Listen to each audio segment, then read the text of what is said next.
Room 217, 3:47 a.m. I've been awake for 19 hours now, and I'm starting to wonder if agreeing to spend the night alone in room 217 was the biggest mistake of my life. For those who don't know, the Stanley Hotel in Estes Park, Colorado, is the hotel that inspired Stephen King to write The Shining.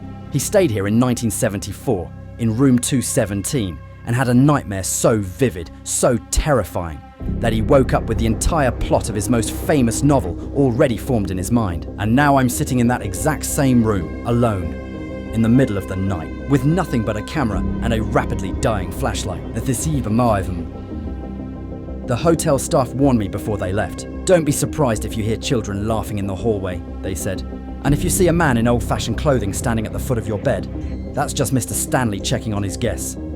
They smiled when they said it, like it was a charming quirk of the hotel and not absolutely terrifying. It's 3:47 a.m. now. The witching hour has come and gone, and I'm still here, sitting on the edge of this antique bed, watching the shadows dance on the floral wallpaper. Every creak of the old wooden floors makes my heart skip a beat. Every distant sound could be the wind, or it could be something else. I decided about an hour ago to do a spirit box session. For those unfamiliar, a spirit box rapidly scans through radio frequencies, creating white noise that spirits can supposedly manipulate to form words. I've done this dozens of times, in dozens of locations. It's never been more than random static and occasional radio bleed through.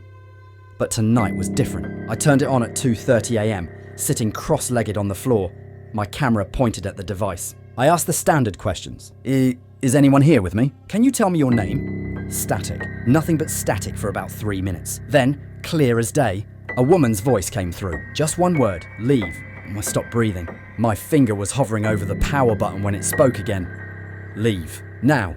Not radio interference. Not my imagination. A voice. A woman's voice. Urgent. Almost pleading. I should have listened. I should have grabbed my things and walked out right then. But I'm stubborn. I'm stupid. I'm here to document the paranormal, and running away at the first sign of actual activity would be failing at the one thing I came here to do. So I stayed. I asked more questions. Why should I leave? Are you trying to warn me about something? The spirit box went silent. Completely silent. Not even static. Like it had been turned off, even though the power light was still glowing green. Then I heard it, from the bathroom. The sound of water running, the bathtub faucet turning on by itself. I'm standing up now, my legs shaking, walking slowly toward the bathroom door. It's slightly ajar, and I can see steam starting to curl out from the gap, illuminated by the moonlight coming through the window. I'm pushing the door open with my fingertips. The bathroom is small, Victorian era, with black and white tile and a clawfoot bathtub against the far wall. The faucet is running full blast, and the tub is already half full. The water is scalding hot. I can see the steam rising, fogging up the mirror above the sink. But here's the thing that makes my blood run cold. The stopper is in the drain. Someone, or something, not only turned on the water, but deliberately plugged the drain so the tub would fill. I'm reaching for the faucet to turn it off when I see something in the water. A shape, dark, floating just beneath the surface. It's a dress. An old-fashioned dress, floral pattern, floating in the water like someone just took it off and left it there. I'm backing out of the bathroom now, my hand fumbling for my phone, when the faucet shuts off by itself. The room goes silent, except for the sound of water settling in the tub. Then I hear breathing. Not my breathing. Someone else's breathing, coming from right behind me. I'm spinning around and there's no one there. The room is empty, but the breathing continues, slow, ragged, like someone struggling to breathe, like someone drowning. I'm running for the door now. I don't care about the footage. I don't care about the investigation. I just need to get out of this room. My hand is on the doorknob when I hear it. A voice.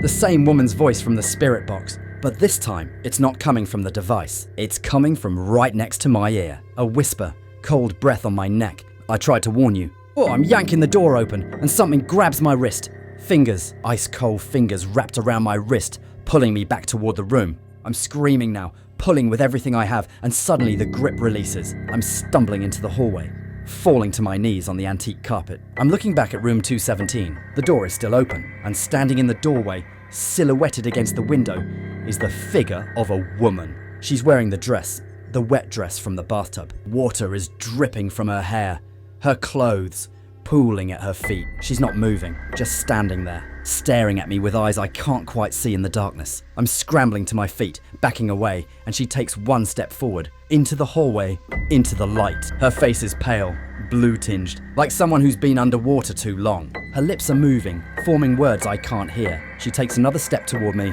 I'm running now. Full sprint down the hallway, past the other rooms, toward the main staircase. Behind me, I can hear footsteps, wet footsteps, slapping against the wooden floor, getting closer. I reach the stairs and I'm taking them 2 at a time, my camera bag banging against my back. I can still hear her behind me, still hear those wet footsteps following me down. I burst through the front doors of the Stanley Hotel into the cold Colorado night. The air hits my lungs like ice, and I'm doubled over, gasping, my hands on my knees. When I finally catch my breath and look back at the hotel, I can see her, standing in the 3rd floor window, room 217, the woman in the wet dress, just standing there, watching me. I'm in my car now, engine running, heat blasting. My hands are still shaking as I grip the steering wheel. It's 4:15 a.m. The sun won't be up for another 3 hours. I'm never going back in there. I don't care what I left behind. I don't care about the footage, the equipment, any of it. Some places aren't meant to be investigated, some doors aren't meant to be opened, and some warnings aren't meant to be ignored. Stephen King had a nightmare in room 217 that inspired him to write The Shining. Now I understand why. Because whatever is in that room doesn't just haunt your sleep. It follows you when you're awake, and as I'm pulling out of the parking lot, as I'm driving away from the Stanley Hotel, I glance in my rearview mirror one last time. There's water dripping from my hair, running down my face, pooling in my lap, but I'm completely dry. I reach up to touch my cheek and my fingers come away wet, ice cold, smelling faintly of old pipes and Victorian era plumbing. She didn't let me leave, not completely. She's still with me, and I don't think she's ever going away.